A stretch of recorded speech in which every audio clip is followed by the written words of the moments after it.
Do you want more success, more growth, more results? Then it's time for the Boundless Success Accelerator from the Modern Observer Group. This isn't your average coaching program. It's where top performers come to dominate. Weekly group sessions, on-demand coaching, a community that's got your back, and a power-packed library of tools to supercharge your business and career. No more excuses, no more waiting. Get in, level up, and start building the life you've been dreaming about. Visit us at modernobserver.com/boundless success to join today. Let's get you to the next level. We're here because the news is being distorted. We're here because people are being inundated with misinformation on social media. We're here because people are being judged guilty until proven innocent. We are fighting back with facts. This is not a safe zone, so buckle up, Buttercup. This is the raw, naked truth.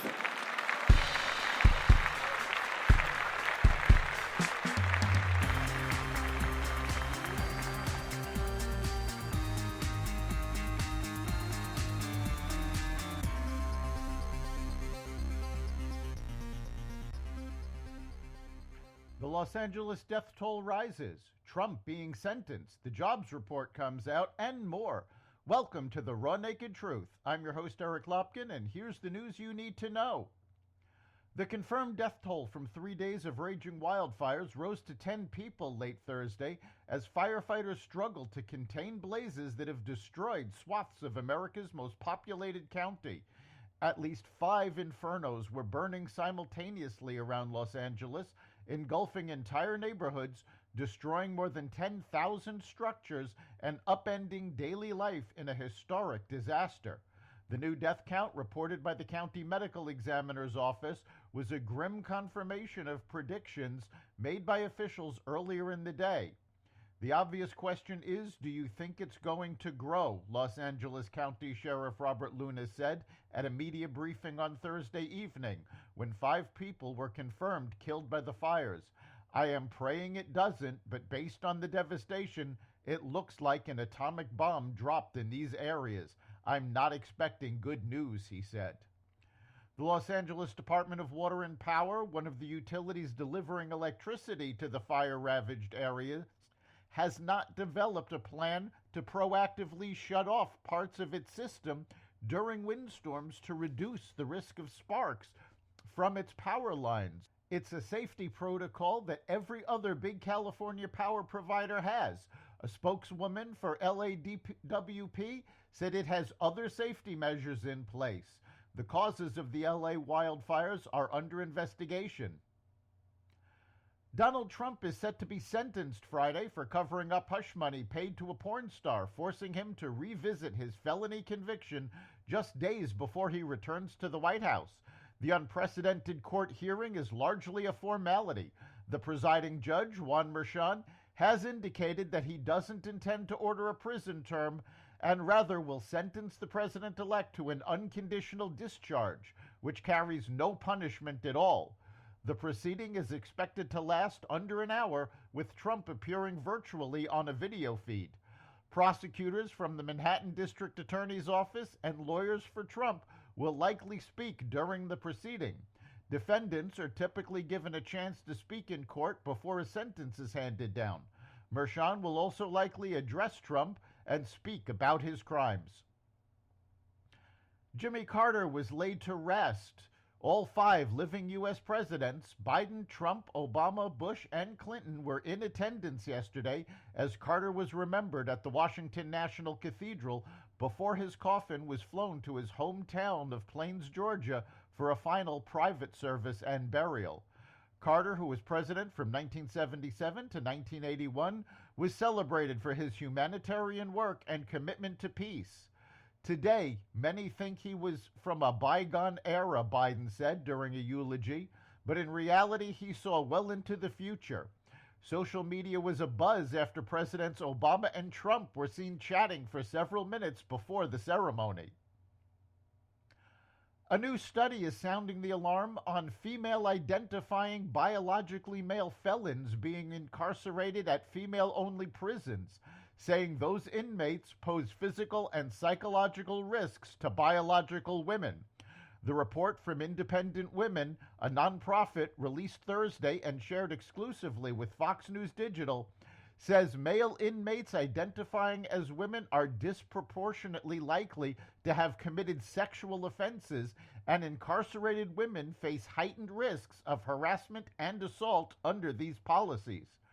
Placing trans-identifying males, especially those with fully intact male genitalia or a history of violent sex crimes in close quarters with female inmates, risks a serious deprivation of the female's rights, the report states. These risks and the consequences that have already manifested for women subjected to mixed-sex prison environments are known, but are being deliberately ignored in deference to laws and policies that marginalize incarcerated women and silence concerns about their safety. Amy Ichikawa spent 5 years in a California state prison after she was convicted of making terroristic threats with a gun. After her release, she began advocating for female inmates concerned about being housed with biological males. Venezuelan opposition leader Maria Corina Machado was briefly detained on Thursday by the regime of President Nicolas Maduro after she emerged from months in hiding to rally the opposition against his planned inauguration to a third 6-year term. Machado was detained after appearing at a demonstration in East Caracas where Venezuelans had heeded her call to protest Maduro's inauguration this Friday, according to her opposition party, foreign governments, and human rights organizations. Maduro is clinging to power despite evidence that he lost an election in July, marred by fraud allegations. Regime forces fired on the motorcycles that were transporting her. Machado's party said on X. It confirmed that she was released in a post on X an hour and a half later. 2 people close to Machado said she had been mounted onto a motorcycle and taken away by government security agents after her motorcade was intercepted. The Maduro regime's re-election is generally not accepted by foreign governments and is known to have been fraudulent. Job growth in the U.S. was much stronger than expected in December, possibly providing the Federal Reserve less incentive to cut interest rates this year. Non-farm payrolls surged by 256,000 for the month, up from 212,000 in November, and well above the 155,000 forecast from the Dow Jones Consensus, according to the Bureau of Labor Statistics. The unemployment rate edged down to 4.1%, 1/10 of a point below expectations. Alec Baldwin believes that being held responsible for the shooting death of the cinematographer on the set of the movie he produced while he held the gun that killed her is a violation of his civil rights.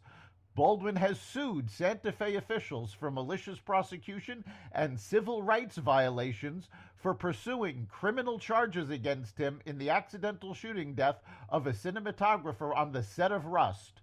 Baldwin, in a lawsuit filed on Thursday in federal court in New Mexico, alleges prosecutors intentionally concealed evidence that would vindicate him and sought to charge him for political gain. He accuses the Santa Fe district attorney and special prosecutor of manipulating evidence and eliciting false testimony. They sought at every turn to scapegoat him while conspiring to maliciously bring about or advance Baldwin's trial and conviction, the lawsuit says.